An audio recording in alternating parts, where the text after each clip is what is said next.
Hi guys. Get ready with me while I introduce myself a little bit more.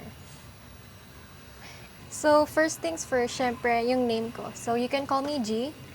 That's J-I-E. Always Gina G. I'm currently 17 years old. Um, okay, tapos na. Alright, so yes, I'm 17 years old.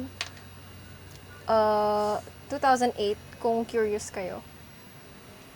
Ano pa? Okay. So, yes, 17 years old ako. I'm currently in senior high school. Grade 11. I know. I'm grade 12 na, guys. Graduating na si Akla. Graduating na ako. OA. As you can tell, halatang my accents ako. The reason for that is I was not born and raised here in Philippines. Crazy! Ayan, so, yes, I wasn't born and raised here in the Philippines. I was born and raised in Brunei. If you don't know what or where Brunei is, I think I can say na medyo maliit siya. The country itself, it's a bit small, but it's a good place. I was there for around 11, 12 years. Basta nung nag-graduate na ako ng LM, lumipat na kami dito. Saktong, nung nandito na kami, COVID! This is something I've noticed when I'm both alone or like with other friends na either taga dito or taga Brunei. I noticed that I mostly speak Tagalog pag, how do I say this?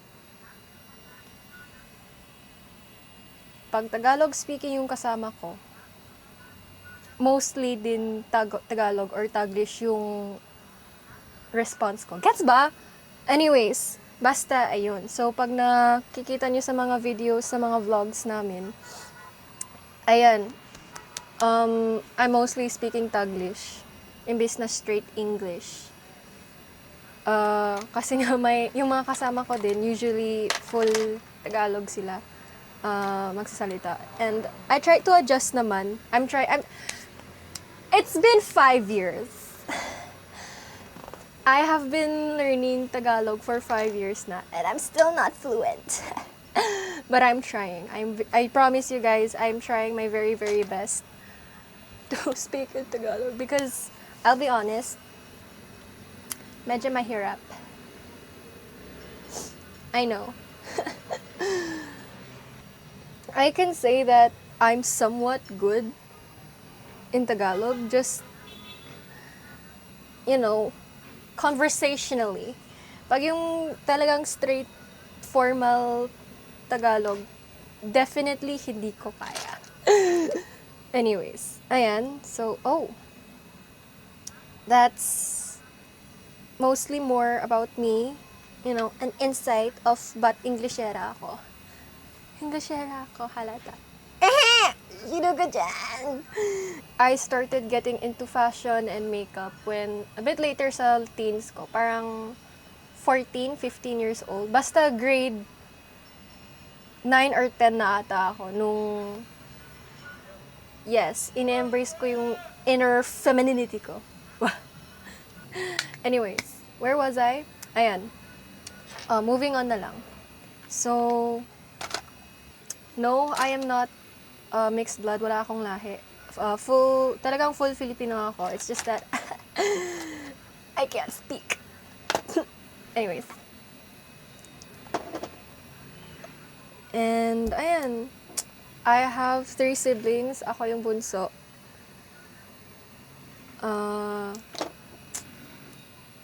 How do you introduce yourself? Parang no. Everything I've ever known about introducing yourself, nawala talaga. I recently moved to Manila. I mean, hindi naman super duper recently.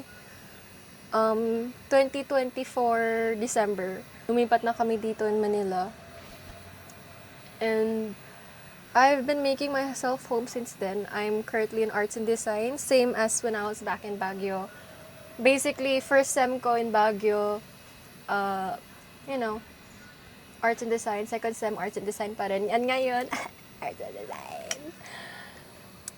If you want to ask me about arts and design, ang pinili ko, I am glad to tell you why. So, I chose arts and design kasi nga, nung bata pa ako, ever since nalaman ko kung anong ibig sabihin ng performing arts, I was so obsessed. I just couldn't stop researching about performing arts schools. Pati, I think it started, sobrang diehard K-pop fan ako dati. And I found out na may school sa Korea, yung, ano kasing, yung SOPA, School of Performing Arts, dun sa Korea. And it was one of my dreams to go there. And now it really isn't, because, you know, I matured. Okay, it was just a childhood dream. But, ayun, basta nung nalaman ko kung anong ibig sabihin ng performing arts, I fell in love. And hanggang ngayon, nasa puso ko pa rin ang performing arts. But for college, I feel like ang ipopursue ko is either cinematography, filmography, or multimedia arts. You gotta dream big. And before may mga bashers na magsasabi na wala namang masyadong silbi ang performing arts, wala masyadong silbi ang arts and design. Ang dali-dali lang naman ng arts and design, drawing lang kayo. Get out! Ang dali-dali lang naman sa STEM, calcu lang. Diba? How does it feel? Rude! Anyways, so, don't bash other strands.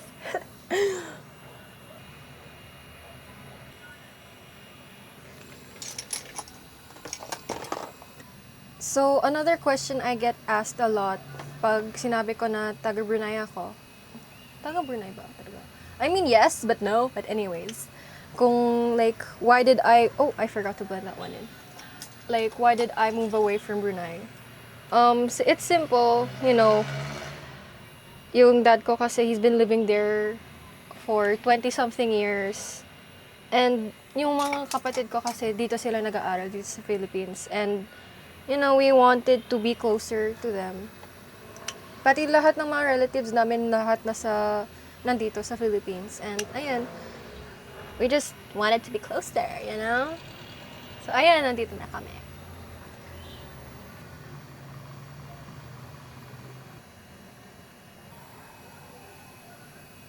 Alright, next question. When did I start getting into arts? Like, I think I got more and more into performing arts no, I'd say grade 4 or 5. Pero I'll admit talagang nag-start siya nung basta early LM. Pag nakita ko nyo yung track record ko nung LM pa ako, makikita nyo Glee Club, Drama Club, tapos I went on from that to, if I'm not wrong, I think ang tawag sa club na yun is modern dance club ata yun. Basta parang siyang jazz, cheerleading, kineme. And that's when I started to fall in love with dance. And I couldn't stop. I really couldn't stop, exploring. So, nung lumipat na kami dito, I went from cheer dancing, multicultural, to hip-hop. It was a very big jump. Kasi yung genre that I was used to was, ayan, K-pop, multicultural. Basta yung mga, yes. So from that, all the way to dancing, hip-hop, intensive, femme, talagang that was one of the things that shocked me about the Philippines, na mas malaki talaga yung dance community here in the Philippines compared sa Brunei. And I love it. I mean, I'll admit, I love dancing in Brunei. I got to learn other cultural dances, folk dances. So, basically, nung nasa Brunei pa ako, I got to explore Tibetan, Mongolian. I got this. Tibetan, Mongolian, if I'm not wrong, Bruneian and Malaysian, as well as Bollywood. Oh my gosh, Indonesian. So we Nung graduation ko, along with two other girls who are my very close friends, Filipino din sila, which is funny because we did an Indonesian folk dance. If I'm not wrong, I'm not sure kung Indonesian siya talaga, but I know it's Indonesian. I think, sana, I hope. It's called Janggay. Basically, you have these metal long nails, but para dahil sa budget namin, we used tin foil, tas we shaped it to our fingers para mas ganun. I don't remember if I have a picture or a video of us dancing, but like, it's definitely one of my core memories nung sumasayaw pa ako in Brunei. Other than that, I also learned more about my culture. In Brunei, I also practiced, ano kasi tawag doon? Yung lahotamang kadenya.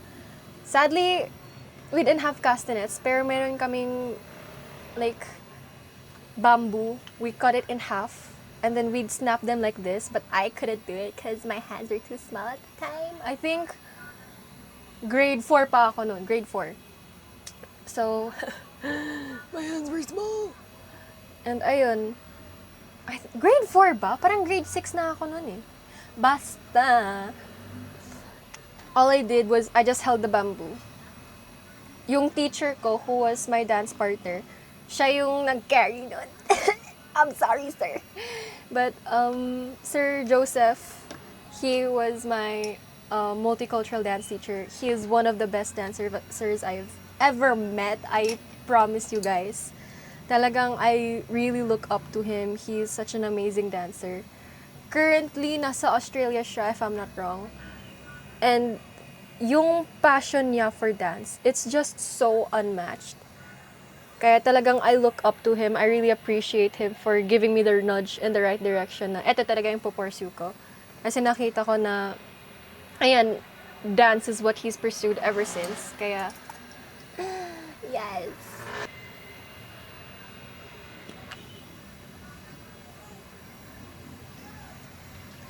So, ayun, from Brunei, lumipat kami dito, and that's when I started hip-hop. I started dancing in Baguio through Coach Kino. I feel like ang daming mga taga Baguio na who knows that name. If you don't know him by Kino or Coach Keanu, you might know him as, if I'm not wrong, Gritty H. Yan yung stage name niya right now.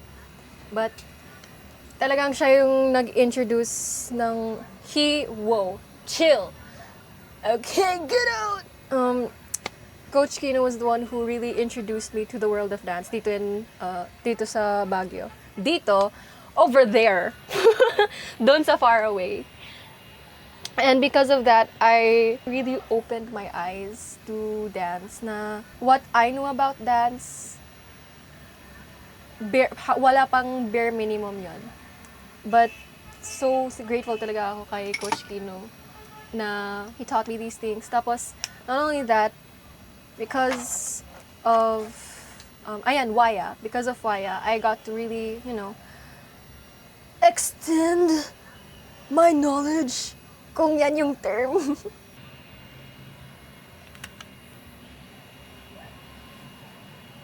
Ayan, so I made a few friends through Waya, and nagulat din ako na a few of them also went to the same school that I went to at the time. So, yes. One of them, I think I was grade 9, grade 10, nung sinabi niya na may open auditions sa Sunshine Park for Bad Society. And at that time, wala akong alam about Bad Society. Actually, wala akong alam kung para saan talaga yung audition. I just went because two of my friends were going, and I said, why not? Nag-audition ako fully thinking na hindi ako makakapasok because, that's sort of how my luck always was. I never got the part, never ako nakapasok. So I was just doing it for the experience para ma-feel ko kung paano yung auditions na hindi lang parang school tryouts, ganun. So ayan, we went to Sunshine Park, we did our audition, I did a self-choreo piece to Genevieve. And I think both of the friends that I went with, they were accepted first. And then to my surprise, I think I was accepted a few days later. And I remember before I was called by Mom Steph, I was thinking, yeah, I'm not gonna get it.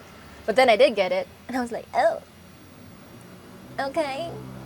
And it's funny because, again, I didn't know what I was auditioning for. Wala akong alam at all about Bad Society. And I also didn't tell my family that I was auditioning. I was like so surprised because I thought it was just like a play, a normal play.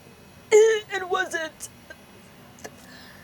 And nung pinakita ko kay family yung contract and everything, syempre medyo tentative pa sila nun. I was like 15, 16 at the time.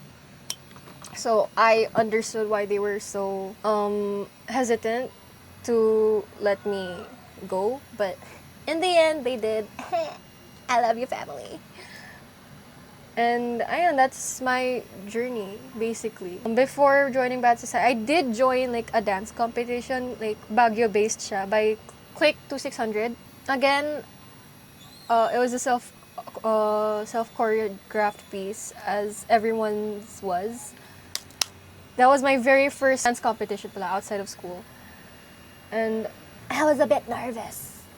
Because if I'm not wrong, I was one of, if not the youngest competitor there. Also one of the baddest. The worst. I could say that. But a lot of people were there to support me.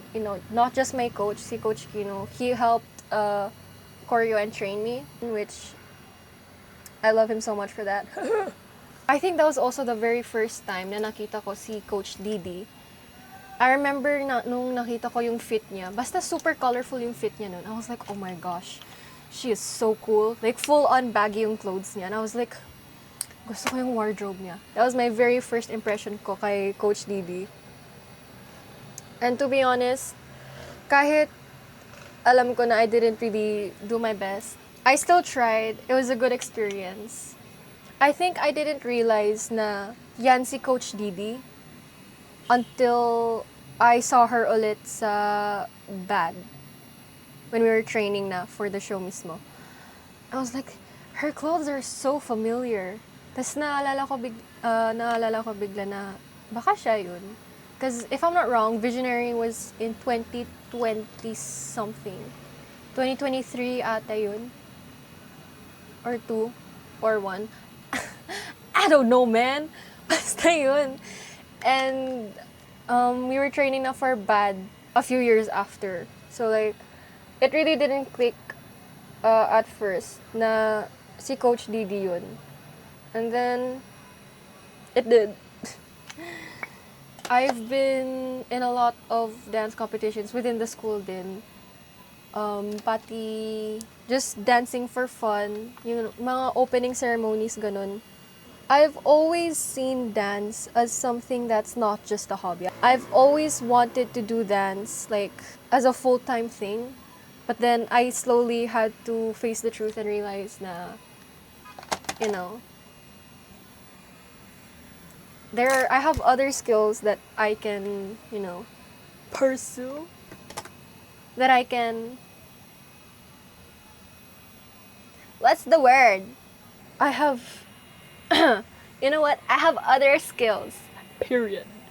Ayun, I wanted to be known for more than just my dance. Because all my life talaga, puro dance yung ginagawa ko.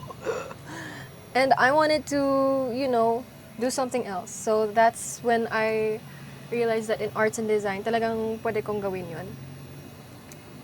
And that's when I found out how much I enjoyed photography, like holding the camera, being behind and in front of the camera, acting. Ayan. Basta I started, sort of training myself na hindi lang dance, na gusto ko din mag-performing arts as a whole. That's when I started looking into theatrical arts. And then I fell in love with Hamilton.